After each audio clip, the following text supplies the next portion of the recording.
ಬಳ್ಳಾರಿಯಲ್ಲಿ ನಡೆದ ಬ್ಯಾನರ್ ಗಲಭೆಯ ಬಗ್ಗೆ ಪೊಲೀಸರ ತನಿಖೆಗಿಂತ ಜಾಸ್ತಿ ರಾಜಕೀಯ ತನಿಖೆಗಳೇ ತೀವ್ರಗೊಂಡಿವೆ. ಪೊಲೀಸರು 26 ಮಂದಿಯನ್ನು ಬಂಧಿಸಿ ಜೈಲಿಗಟ್ಟಿದ್ರೆ ಇತ್ತ ರಾಜಕೀಯ ನಾಯಕರು ಹೊಸ ವಿಡಿಯೋಗಳ ಮೂಲಕ ಗಲಭೆಯ ಬಗ್ಗೆ ತೀರ್ಪು ಕೊಡ್ತಾ ಇದ್ದಾರೆ. ಇದುವೇ ಇವತ್ತಿನ ಪಂಚಾಯಿತಿಯ ಮೊದಲನೇ ಸುದ್ದಿ. ಸಾಯೋಕು ಮೊದಲು. ಬಳ್ಳಾರಿಯಲ್ಲಿ ನಡೆದ ಬ್ಯಾನರ್ ಗಲಭೆಯ ವೇಳೆ ಬುಲೆಟ್ ತಗಲಿ ರಾಜಶೇಖರ್ ಸಾವಿಗೀಡಾಗಿದ್ದಾರೆ. ಮನೆ ಮಗನನ್ನು ಕಳ್ಕೊಂಡಂತಹ ಕುಟುಂಬ ಇನ್ನೂ ಕೂಡ ಪುತ್ರ ಶೋಕದಲ್ಲಿದ್ದರೆ ರಾಜಕೀಯವಾಗಿ ಈ ಸಾವಿನ ಪೋಸ್ಟ್ ಮಾರ್ಟಮ್ ಮತ್ತಷ್ಟು ತೀವ್ರಗೊಂಡಿದೆ. ಸಾಯೋಕ್ಕೂ ಮೊದಲು ರೆಡ್ಡಿ ಮನೆಗೆ ಕಲ್ಲು ಎಸೆದಿದ್ದು, ಪೊಲೀಸರ ಲಾಠಿ ಏಟು ತಿಂದಿದ್ದು, ಹಿಂತಿರುಗಿ ಓಡಿದ್ದು, ಆಗಲೇ ಬುಲೆಟ್ ತಗಲಿತು. ಹೀಗೆ ಅಷ್ಟು ಗುಂಪಿನ ನಡುವೆ ಕರೆಕ್ಟ್ ಆಗಿ ರಾಜಶೇಖರ್ ಸಾವಿಗೀಡಾಗುವುದಕ್ಕಿಂತ ಮುಂಚಿನ ದೃಶ್ಯ ರೆಕಾರ್ಡ್ ಆಗಿದೆ. ಪೊಲೀಸರು ಒಂದೆಡೆ ತನಿಖೆ ನಡೆಸ್ತಾ ಇದ್ರೆ ಜನಾರ್ದನ್ ರೆಡ್ಡಿ ಇವತ್ತು ವಿಡಿಯೋ ಪ್ರದರ್ಶನ ಮಾಡಿದ್ದಾರೆ. ವಿಡಿಯೋ ಮೂಲಕ ರಾಜಶೇಖರ್ ಸಾವಿಗೂ ಮುಂಚಿನ ಇಂಚಿಂಚು ಘಟನೆಗಳನ್ನ ಜನಾರ್ದನ್ ರೆಡ್ಡಿ ಅವರು ವಿವರಿಸಿದ್ದಾರೆ. ಈ ಮೂಲಕ ಭರತ್ ರೆಡ್ಡಿ ಬಂಧನಕ್ಕೆ ಅವರು ಒತ್ತಾಯ ಮಾಡಿದ್ದಾರೆ. ಬಳ್ಳಾರಿಯಲ್ಲಿ ಬೃಹತ್ ಹೋರಾಟದ ಎಚ್ಚರಿಕೆಯನ್ನು ನೀಡಿದ್ದಾರೆ. ಇಲ್ಲಿ ಭರತ್ ರೆಡ್ಡಿಯ ಗನ್ಮ್ಯಾನ್ಗಳೇ ಈ ಶೂಟೌಟ್ ಮಾಡಿರುವಂಥದ್ದು ಮತ್ತು ನೇರವಾಗಿ ಆತನನ್ನೇ ಗುರಿಯಾಗಿಸಿ ಗುಂಡು ಹೊಡೆದಿದ್ದಾರೆ ಅನ್ನುವಂಥದ್ದಕ್ಕೆ ಸಂಬಂಧಿಸಿದಂಥ ವಿಡಿಯೋವೊಂದನ್ನು ಕೂಡ ಜನಾರ್ದನ್ ರೆಡ್ಡಿ ಅವರು ತೋರಿಸಿದ್ದಾರೆ. ನಮ್ಮ ಕಡೆಯಿಂದ ಅಲ್ಲ, ಬಿಜೆಪಿಯವರ ಕಡೆಯಿಂದಲೇ ಗುಂಡು ಹಾರಿ ಬಂದಿದ್ದು ಅಂತೆಲ್ಲ ಭರತ್ ರೆಡ್ಡಿಯವರು ಮತ್ತು ಕಾಂಗ್ರೆಸ್ ನಾಯಕರುಗಳು ಹೇಳ್ಕೊಂಡಿದ್ರು.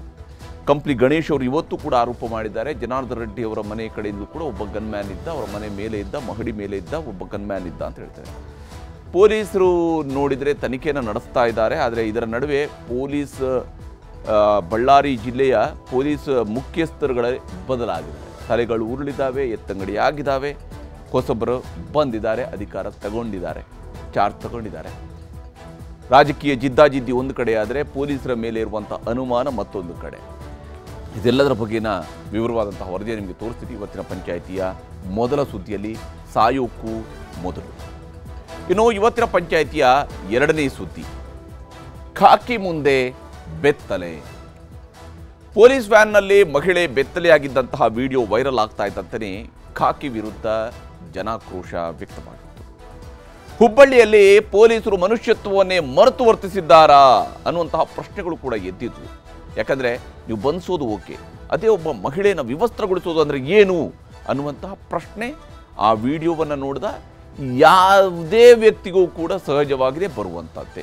ಆದರೆ ಹುಬ್ಬಳ್ಳಿ ಧಾರವಾಡದ ಪೊಲೀಸ್ ಕಮಿಷನರ್ ಶಶಿಕುಮಾರ್ ಅವರು ಅಲರ್ಟ್ ಹಾಕಿ ಘಟನೆಯ ಬಗ್ಗೆ ತಕ್ಷಣ ವಿವರವನ್ನು ಒದಗಿಸಿದ್ದಾರೆ. ಅರೆಸ್ಟ್ ಮಾಡೋದಕ್ಕೆ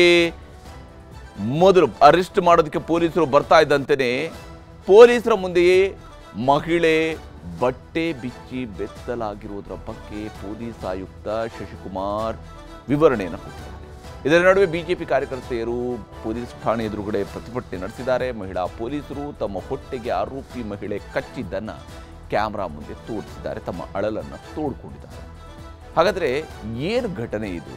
ಅಸಲಿಗೆ ಪೊಲೀಸರು ಮಾಡಿದ್ದೇನು, ಆ ಮಹಿಳೆ ಮಾಡಿದ್ದೇನು, ಇವೆಲ್ಲವನ್ನು ಕೂಡ ವಿವರಿಸಿ ಇವತ್ತಿನ ಪಂಚಾಯಿತಿಯ ಎರಡನೇ ಸುದ್ದಿಯಲ್ಲಿ. ಈಗ ಮೊದಲ ಸುದ್ದಿ ಕಡೆಗೆ ಹೋಗೋಣ. ಸಾಯೋಕ್ಕೂ ಮೊದಲು ಏನಾಯಿತು? ಇದು ಈಗಿನ ಬಹಳ ಮುಖ್ಯವಾದಂತಹ ಚರ್ಚೆ ವಿಚಾರ. ಜನಾರ್ದನ್ ರೆಡ್ಡಿ ಅವರು ವಿಡಿಯೋವನ್ನು ಬಹಳ ವಿವರವಾಗಿ ತೋರಿಸಿದ್ದಾರೆ. ಯಾಕಂದರೆ ಅವರು ತುಂಬ ಹಿಂದೆಯೂ ಕೂಡ ವಿಡಿಯೋವನ್ನು ತೋರಿಸಿದ್ರು ಒಂದು ಬಾರಿ. ಈಗ 20 ವರ್ಷದ ನಂತರ ಮತ್ತೆ ವಿಡಿಯೋವನ್ನು ವಿವರಿಸಿದ್ದಾರೆ.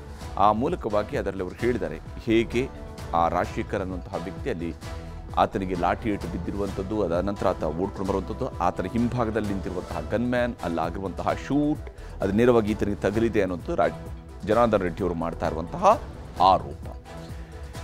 ಈ ಇಡೀ ಪ್ರಕರಣಕ್ಕೆ ಸಂಬಂಧಪಟ್ಟಂತೆ ಪೊಲೀಸರು ನಡೆಸ್ತಾ ಇರುವಂಥ ತನಿಖೆ ಒಂದು ಭಾಗ ಆದರೆ ರಾಜಕೀಯದ ತನಿಖೆ ಮತ್ತಷ್ಟು ಜೋರಾಗಿ ನಡೀತಿದೆ. ಯಾಕಂದರೆ ಒಂದು ಕಡೆಯಲ್ಲಿ ಜನಾರ್ದನ್ ರೆಡ್ಡಿ ಅವರ ಆಪ್ತರು, ಅವರ ಬೆಂಬಲಿಗರು, ಅವರು ದೊಣ್ಣೆ ಹಿಡ್ಕೊಂಡು ಹೋಗಿದ್ದು, ಅವರು ಪೆಟ್ರೋಲ್ ಬಾಂಬ್ ಹೊಡೆದ್ರು ಅಂತ ಹೇಳುವಂಥದ್ದು, ಅವರು ಖಾರದ ಪುಡಿ ಎರಚಿದ್ರು ಅನ್ನುವಂಥದ್ದು, ಈ ರೀತಿಯಂಥ ಆರೋಪಗಳು ಒಂದು ಕಡೆ ಬರ್ತಾ ಇದ್ದರೆ ಜನಾರ್ದನ್ ರೆಡ್ಡಿ ಅವರು ಇದಕ್ಕೆಲ್ಲದಕ್ಕೂ ಕೂಡ ಉತ್ತರವಾಗಿ ಇವತ್ತೊಂದು ವಿಡಿಯೋವನ್ನು ತೋರಿಸಿದ್ದಾರೆ.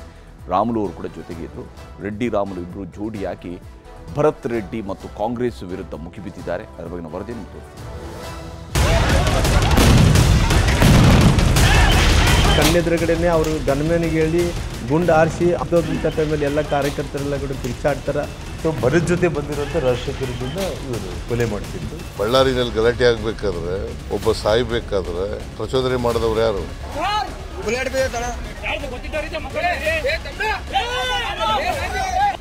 ಬಳ್ಳಾರಿಯ ಜನಾರ್ದನ್ ರೆಡ್ಡಿ ಮನೆ ಮುಂದಿನ ಗಲಾಟೆ ವಿಚಾರ ಇದೀಗ ಮತ್ತೊಂದು ಮಗ್ಗುಲು ಬದಲಿಸಿಕೊಳ್ಳುತ್ತಿದೆ.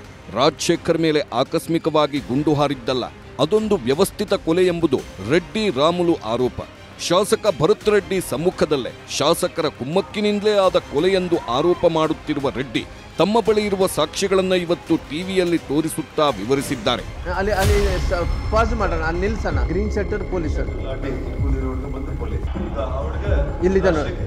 ರಾಜಶೇಖರ್ ಇಲ್ಲಿದ್ದಾರಲ್ಲ, ಫೈರ್ ಮಾಡಿದ್ದಾರೆ.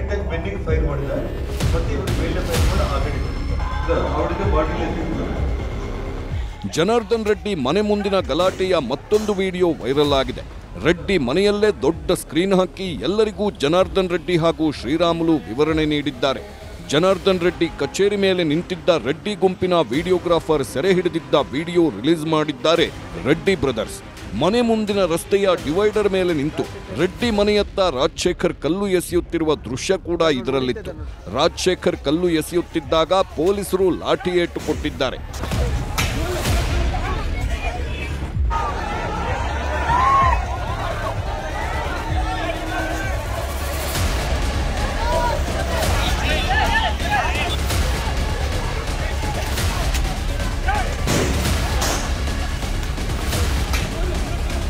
ಹಾಗೆ ಪೊಲೀಸರಿಂದ ತಪ್ಪಿಸಿಕೊಂಡು ಓಡುತ್ತಿದ್ದಾಗಲೇ ರಾಜಶೇಖರ್ಗೆ ಗುಂಡೇಟು ಬಿದ್ದಿದೆ. ಗುಂಡೇಟು ಬಿದ್ದ ಬಳಿಕ ಚೀರಾಡುವ ರಾಜಶೇಖರ್ ತಪ್ಪಿಸಿಕೊಳ್ಳಲು ಯತ್ನಿಸಿದ್ದಾರೆ. ರಾಜಶೇಖರ್ಗೆ ಭರತ್ ರೆಡ್ಡಿ ಗನ್ಮ್ಯಾನ್ ಹಾರಿಸಿದ ಗುಂಡು ಬಿದ್ದಿದೆ ಎಂಬುದು ರೆಡ್ಡಿ ಆರೋಪ. ಅವ್ರ ಎದುರುಗಡೆ ಕಣ್ಣೆದುರುಗಡೆನೆ ಅವರು ಗನ್ಮ್ಯಾನಿಗೆ ಹೇಳಿ ಗುಂಡು ಆರಿಸಿ ಅವ್ನು ನೋಡಿ ಎಷ್ಟು ನಿಶಬ್ದವಾಗಿ ಗುಂಡು ಆರಿಸ್ತಾನ, ಮಕ ತೆರಿಕೆ ಅಂತಾನೆ. ಗುಂಡು ಆರಿಸಿದ ನಂತರ ಅವ್ನು ಬಿದ್ದೋದಂಥ ಟೈಮಲ್ಲಿ ಎಲ್ಲ ಕಾರ್ಯಕರ್ತರೆಲ್ಲ ಕೂಡ ಕಿರ್ಚಾಡ್ದಂಥ ಟೈಮಲ್ಲಿ ಅವ್ನು ಹೊತ್ಕೊಂಡೋಗ್ತಾರ, ಹೋಗೋಂಥ ಟೈಮಲ್ಲಿ ದಾರಿಯಲ್ಲಿ ಸತ್ತೋಗ್ತಾನ. ಅಷ್ಟು ಆಗ್ತಾ ಇದ್ರು ಕೂಡ ಅವ್ರು ಹೇಳಿದಂಥ ಮಾತೇನು, ನಾನು ಬಳ್ಳಾರಿನ ಸುಟ್ಟು ಭಸ್ಮ ಮಾಡ್ತಿದ್ದೆ ಅನ್ನೋಂಥ ಮಾತನ್ನು ಕೂಡ ಹೇಳಿದ್ದಾರೆ. ಆ ಸುಟ್ಟು ಭಸ್ಮ ಮಾಡ್ತೀನಿ ಅಂತ ಹೇಳಿದಂಥ ಟೈಮಲ್ಲಿ ಕೂಡ ಇಲ್ಲಿ ತನಕ ಇದು ಯಾವುದೇ ಕ್ರಮವನ್ನು ಕೂಡ ಇಲ್ಲಿ ತನಕ ತಗೊಂಡಿಲ್ಲ. ಯಾಕೆ ಕೈಗೊಂಡಿಲ್ಲ, ಯಾಕೆ ಕ್ರಮವನ್ನು ತಗೊಂಡಿಲ್ಲ ಅನ್ನೋಂಥದ್ದು ಕೂಡ ಈ ಪ್ರಶ್ನೆಗೆ ನನಗೆ ಉತ್ತರವನ್ನು ಕೂಡ ಕೊಡಬೇಕಾಗುತ್ತೆ. ಇವತ್ತು ಅವ್ರು ಏನಂದರೆ MLA ಅವ್ರನ್ನ ಅರೆಸ್ಟ್ ಮಾಡಿದರೆ ನಮ್ಮ ಸರ್ಕಾರಕ್ಕೆ ಕೆಟ್ಟ ಹೆಸರು ಬರುತ್ತೆ ಅನ್ನೋಂಥ ಕಾರಣದಿಂದ ಇಲ್ಲಿ ತನಕ ಆಗಿದೆ. ನಮ್ಮ MLA ಅವ್ರನ್ನ ಅರೆಸ್ಟ್ ಮಾಡ್ಲಿಕ್ಕೆ ಆಗ್ತಾಯಿಲ್ಲ. ಮಿಸ್ಫೈರ್ ಅಲ್ಲ, ಮರ್ಡರ್. ನಾರ ಕುಮ್ಮಕ್ಕಿನಿಂದಲೇ ಕೊಲೆ.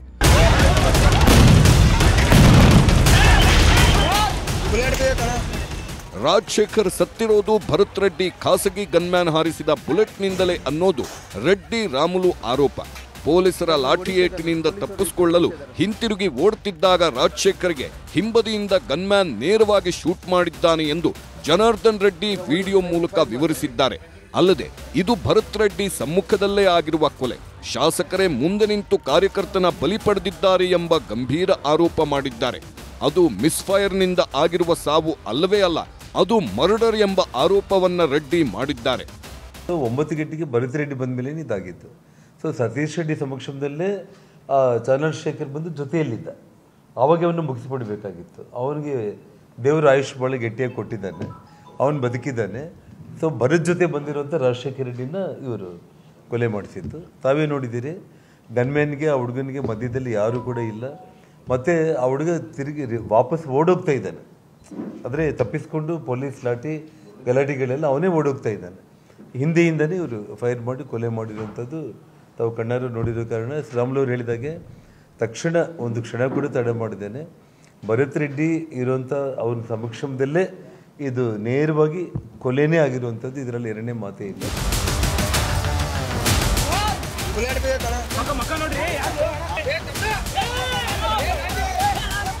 ಇಷ್ಟಕ್ಕೆ ಸುಮ್ಮನಾಗದ ರೆಡ್ಡಿ ಈ ಗಲಾಟೆಯ ವೇಳೆ ಕರ್ತವ್ಯ ಲೋಪ ಮಾಡಿರುವ ASP ರವಿಕುಮಾರ್, DYSP ನಂದಾರೆಡ್ಡಿ ಅಮಾನತು ಮಾಡಲೇಬೇಕೆಂದು ಆಗ್ರಹಿಸಿದ್ದಾರೆ.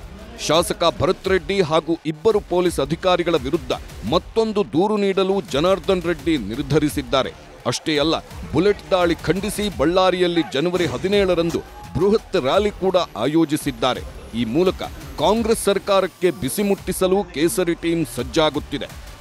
17ನೇ ತಾರೀಕು ಬಳ್ಳಾರಿಯಲ್ಲಿ ದೊಡ್ಡ ಮಟ್ಟದ ಒಂದು ಪ್ರತಿಭಟನಾ ರ್ಯಾಲಿ ಹಮ್ಮಿಕೊಳ್ಳೋದಕ್ಕೆ ನಿನ್ನೆ ರಾಜ್ಯಾಧ್ಯಕ್ಷರು ವಿಜೇಂದ್ರ ಅವರು ನನಗೆ ಫೋನ್ ಮೂಲಕ ತಿಳಿಸಿದ್ದಾರೆ. ಆ ವಿಷಯದಲ್ಲಿ ಇವತ್ತು ಸಂಜೆ ಒಳಗಡೆ 17 ಜನವರಿ ಬಳ್ಳಾರಿಯಲ್ಲಿ ಒಂದು ದೊಡ್ಡ ಪ್ರತಿಭಟನೆ ರ್ಯಾಲಿ ಅಂದರೆ ಅದು ಸಮಾವೇಶ ಕೂಡ ಆಗುತ್ತೆ. ಕಾಂಗ್ರೆಸ್ ಶಾಸಕ ನಾರಾ ಭರತ್ ರೆಡ್ಡಿ ವಿರುದ್ಧ ರೆಡ್ಡಿ ರಾಮುಲು ಮುಗಿಬಿದ್ದಿರೋವಾಗಲೇ ರೆಡ್ಡಿ ಬ್ರದರ್ಸ್ ವಿರುದ್ಧ ಸಿಟ್ಟಾದರೂ ಸಿಎಂ. ಬಳ್ಳಾರಿ ಇತಿಹಾಸ ಎಲ್ಲವೂ ಗೊತ್ತಿದೆ. ರೆಡ್ಡಿ ರಾಮುಲು ಟೀಮ್ಗಳ ಪ್ರಚೋದನೆ, ರೆಡ್ಡಿ ರಾಮುಲು ಕುಮ್ಮಕ್ಕಿನಿಂದಲೇ ಅಲ್ಲಿ ಗಲಾಟೆಯಾಗಿದ್ದು ಎಂದು ಸಿಎಂ ಆರೋಪಿಸಿದ್ದಾರೆ. ಬ್ಯಾನರ್ನ ಬಿಚ್ಚಾಕ್ದವ್ರು ಯಾರ್ರೀ? ಅದೇ ಪ್ರಚೋದನೆ. ಬಳ್ಳಾರಿನಲ್ಲಿ ಗಲಾಟೆ ಆಗಬೇಕಾದ್ರೆ, ಒಬ್ಬ ಸಾಯಬೇಕಾದ್ರೆ ಪ್ರಚೋದನೆ ಮಾಡಿದವ್ರು ಯಾರು? ಅಸೂಯೆ ತಡ್ಕೊಳಕ್ಕಾಗಲ್ಲ ಅವ್ರ ಕೈನಲ್ಲಿ. ಇದರ ನಡುವೆ ಕಂಪ್ಲಿ ಶಾಸಕ ಜೆಎನ್ ಗಣೇಶ್ ಬ್ಯಾನರ್ ಗಲಾಟೆ ವಿಚಾರದಲ್ಲಿ ರೆಡ್ಡಿ ಬ್ರದರ್ಸ್ ವಿರುದ್ಧ ಹರಿಹಾಯ್ದಿದ್ದಾರೆ. ಬಿಜೆಪಿ ಕಾರ್ಯಕರ್ತರೇ ಗಲಾಟೆ ಮಾಡಿ ಕಾಂಗ್ರೆಸ್ ಕಾರ್ಯಕರ್ತರ ಮೇಲೆ ಹಲ್ಲೆ ಮಾಡಿದ್ದಾರೆ. ರೆಡ್ಡಿ ಮನೆ ಮೇಲೂ ಒಬ್ಬ ಗನ್ಮ್ಯಾನ್ ಇದ್ದ. ಹಾಗಾಗಿ ಎಲ್ಲದರ ಬಗ್ಗೆಯೂ ತನಿಖೆಯಾಗಲಿ, ಮೃತ ರಾಜಶೇಖರ್ನಿಗೆ ನ್ಯಾಯ ಸಿಗುವಂತಾಗಲಿ ಎಂದು ಒತ್ತಾಯಿಸಿದ್ದಾರೆ. ಅಲ್ಲಿ ಒಂದೇ ಬ್ಯಾನರ್ ಹಾಕಿ ಉಳ್ಕಿದ ಕಡೆ ಎಲ್ಲಿ ಹಾಕಿಲ್ಲ ಅಂದ್ರೆ ಒಂದು ಲೆಕ್ಕ. ರೋಡ್ ಹೆಂಗೆ ಬಂದಿದೆ ಆ ರೋಡ್ ಮುಖಾಂತರ ಎಲ್ಲ ಬ್ಯಾನರ್ಗಳು ಹಾಕಿದ್ದಾರೆ. ಪ್ರಾರಂಭ ಆಗಿದ್ದೆ ಅವರಿಂದ. ಇದೇನು ಇವ್ರು ನಮ್ಮ ಕಾಂಗ್ರೆಸ್ಸಿಂದ ಏನು ಪ್ರಾರಂಭ ಆಗಿಲ್ಲ. BJP ಇವ್ರ ಕಾರ್ಯಕರ್ತರು ಮತ್ತು ಅವರಿಂದಲೇ ಪ್ರಾರಂಭ ಆಗಿದ್ದು. ಇವಾಗ ಸತ್ಯತೆ ಹೊರಗೆ ಬರಲಿ, ಕಾನೂನಾತ್ಮಕವಾಗಿ ಯಾರು ತಪ್ಪು ಮಾಡಿದ್ದಾರೆ ಅವ್ರಿಗೆ ಶಿಕ್ಷೆ ಆಗಲಿ. ನಾವು ಅದ್ರಾಗೇನು ಮತ್ತೆ ಮುಚ್ಚಿಡೋದು ಮತ್ತೊಂದಿಡೋದು ಸರ್ಕಾರ ಐತಿ, ಅದ್ರಾಗೇನು ನಮಗೇನು ಇದಿಲ್ಲ. ಇವತ್ತೇನು ಸತ್ತಂಥ ವ್ಯಕ್ತಿ ರಾಜಶೇಖರ್ಗೆ ಏನೈತಲ್ಲ ಅವ್ನಿಗೆ ನ್ಯಾಯ ಸಿಗಬೇಕು. ಈ ನಿಟ್ಟಿನಲ್ಲಿ ಪೊಲೀಸ್ ಇಲಾಖೆ ಐತೆ. ಐಜಿಪಿ ಎತ್ತಂಗಡಿ ಹೊಸಬರ ಅಧಿಕಾರ ಸ್ವೀಕಾರ, ಸ್ಥಳ ಮಹಜರು ಮಾಡಿ ತನಿಖೆ ಚುರುಕು. ರಾಜಕೀಯ ಜಟಾಪಟಿಗಳ ಮಧ್ಯೆಯೇ ಪೊಲೀಸ್ ಅಧಿಕಾರಿಗಳ ಎತ್ತಂಗಡಿ ಕಾರ್ಯಗಳೂ ನಡೆದಿವೆ. ಬಳ್ಳಾರಿ ವಲಯ ಐಜಿಪಿ ಆಗಿದ್ದ ವರ್ತಿಕಾ ಕಟಿಯಾರನ್ನ ಜಾರಿ ನಿರ್ದೇಶನಾಲಯಕ್ಕೆ ಎತ್ತಂಗಡಿ ಮಾಡಲಾಗಿದ್ದು, ಅವರ ಸ್ಥಾನಕ್ಕೆ ಡಾಕ್ಟರ್ ಹರ್ಷ ಅವರನ್ನ ಸರ್ಕಾರ ನಿಯೋಜಿಸಿದೆ. ಅಮಾನತುಗೊಂಡಿರುವ ಎಸ್ಪಿ ಪವನ್ ನೆಜ್ಜೂರು ವಿರುದ್ಧ ಸರ್ಕಾರಕ್ಕೆ ವರದಿ ಮಾಡಿದ್ದರು ವರ್ತಿಕಾ ಕಟಿಯಾರ್. ಎಸ್ಪಿಗಿಂತಲೂ ಮೊದಲು ಸ್ಥಳಕ್ಕೆ ಬಂದಿದ್ದರೂ ಪರಿಸ್ಥಿತಿ ನಿಯಂತ್ರಿಸಲು ವಿಫಲರಾಗಿದ್ದರು. ದಿನಕ್ಕೊಂದು ವಿಡಿಯೋ ವೈರಲ್ ಆಗ್ತಿದ್ರೂ ಕ್ರಮ ಕೈಗೊಳ್ಳದೆ ಎರಡೂ ಗುಂಪಿನಿಂದ 26 ಜನರನ್ನ ಬಂಧಿಸಿ ಕೈ ತೊಳೆದುಕೊಂಡಿದ್ದರು. ರೆಡ್ಡಿ ಮನೆ ಮುಂದೆ ಎಷ್ಟು ಬಾರಿ ಫೈರಿಂಗ್ ನಡೆದಿದೆ ಅನ್ನೋದರ ಬಗ್ಗೆ ಈವರೆಗೆ ಸ್ಪಷ್ಟತೆ ಇಲ್ಲ. ಘಟನೆ ನಡೆದ 5 ದಿನದ ಬಳಿಕ ಸ್ಥಳಕ್ಕೆ ಬಾಂಬ್ ನಿಷ್ಕ್ರಿಯ ದಳ ಬಂದಿದೆ. ರಾಜಶೇಖರ್ ಪೋಸ್ಟ್ ಮಾರ್ಟಂ ಅಂತ್ಯ ಸಂಸ್ಕಾರ ಬಗ್ಗೆಯೂ ಅನುಮಾನ ವ್ಯಕ್ತವಾಗಿದೆ. ಹೀಗಾಗಿ ಪ್ರತಿಪಕ್ಷಗಳ ಆರೋಪ, ಒತ್ತಡದಿಂದಾಗಿ ಐಜಿಪಿ ವರ್ಗಾವಣೆ ಮಾಡಿದೆ ಸರ್ಕಾರ. ವರ್ತಿಕಾ ಕಟಿಯಾರ್ ಜಾಗಕ್ಕೆ ಬಳ್ಳಾರಿ ವಲಯದ ನೂತನ ಐಜಿಪಿಯಾಗಿ ಡಾಕ್ಟರ್ PS ಹರ್ಷ ನೇಮಕ ಮಾಡಿದ್ದು ಅಧಿಕಾರ ಸ್ವೀಕರಿಸಿದ್ದಾರೆ. ನಾನು ನಮ್ಮ ಅಧಿಕಾರಿಗಳೊಂದಿಗೆ ಸಂವಾದ ನಡೆಸಿ ಕೇವಲ ಒಂದು ಘಟನೆ ಬಗ್ಗೆ ಮಾತ್ರ ಅಲ್ಲ, ವ್ಯಾಪಕವಾಗಿ ಏನು ಕಾನೂನು ಸುವ್ಯವಸ್ಥೆಯ ವಿಚಾರವಾಗಿ, ಅಪರಾಧಗಳ ವಿಚಾರವಾಗಿ, ಜನಸ್ನೇಹಿಯಾಗಿ ಏನು ನಮ್ಮ ಇಲಾಖೆ ಸೇವೆಗಳನ್ನ ಕೊಡಬಹುದು ಆ ವಿಚಾರವಾಗಿ ನಾನು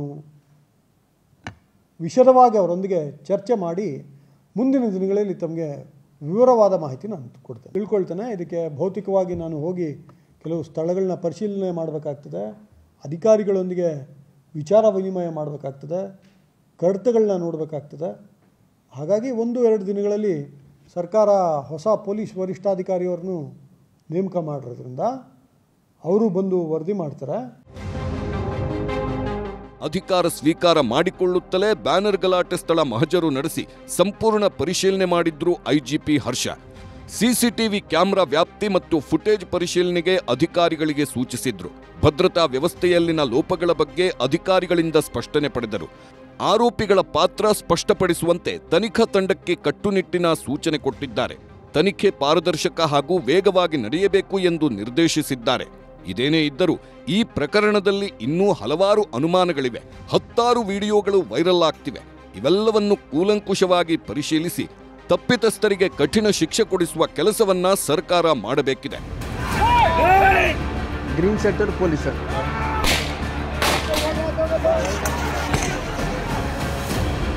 ಬಸವರಾಜ್ ಹರನಹಳ್ಳಿ, ನ್ಯೂಸ್ 18 ಬಳ್ಳಾರಿ. ಇಲ್ಲಿ ತನಿಖೆ ಸಂಪೂರ್ಣವಾಗಿ ನಡಿಬೇಕು ಮತ್ತು ತಪ್ಪಿತಸ್ಥರಿಗೆ ಶಿಕ್ಷೆಯಾಗಬೇಕು. ಈ ಮಾತನ್ನು ನಾವು ಮೊದಲ ದಿವಸದಿಂದ ಕೂಡ ಹೇಳ್ತಾ ಇದ್ವಿ. ಯಾಕಂದರೆ ರಾಜಕೀಯವಾಗಿ ರಾಜಕಾರಣಿಗಳು ರಾಜಕೀಯವಾದಂಥ ಆರೋಪವನ್ನು ಮಾಡೋದು ಒಂದು ಭಾಗ, ರಾಜಕೀಯದ ತನಿಖೆಗಳು ಒಂದು ಭಾಗ, ರಾಜಕೀಯವಾಗಿ ಅವರು ಒದಗಿಸುವಂಥ ಮಾಹಿತಿಗಳು ಒಂದು ಭಾಗ. ಆದರೆ ಇವೆಲ್ಲವೂ ಕೂಡ ಕೇವಲ ರಾಜಕೀಯದ ವಸ್ತುವಾಗಿ ಮಾತ್ರ ಉಳ್ಕೊಳ್ಳದೆ ಇದು ತನಿಖೆಯ ವಸ್ತುಗಳಾಗಬೇಕು, ತನಿಖೆ ನಡೀಬೇಕು, ತನಿಖೆಯ ಮೂಲಕವಾಗಿ ಸತ್ಯಾಂಶ ಹೊರ ಬರಬೇಕಾಗಿದೆ. ರಾಜಶೇಖರ್ನ ಸಾವಿಗೆ ಕಾರಣ ಆಗಿದ್ದು ಯಾರು ಮತ್ತು ಅಲ್ಲಿಯ ಗಲಭೆ, ಆ ಗಲಭೆಯ ಮೂಲ ಯಾರು, ಇವೆಲ್ಲವೂ ಕೂಡ ಗೊತ್ತಾಗಬೇಕಾಗಿರುವಂತಹ ಸಂಗತಿಗಳು.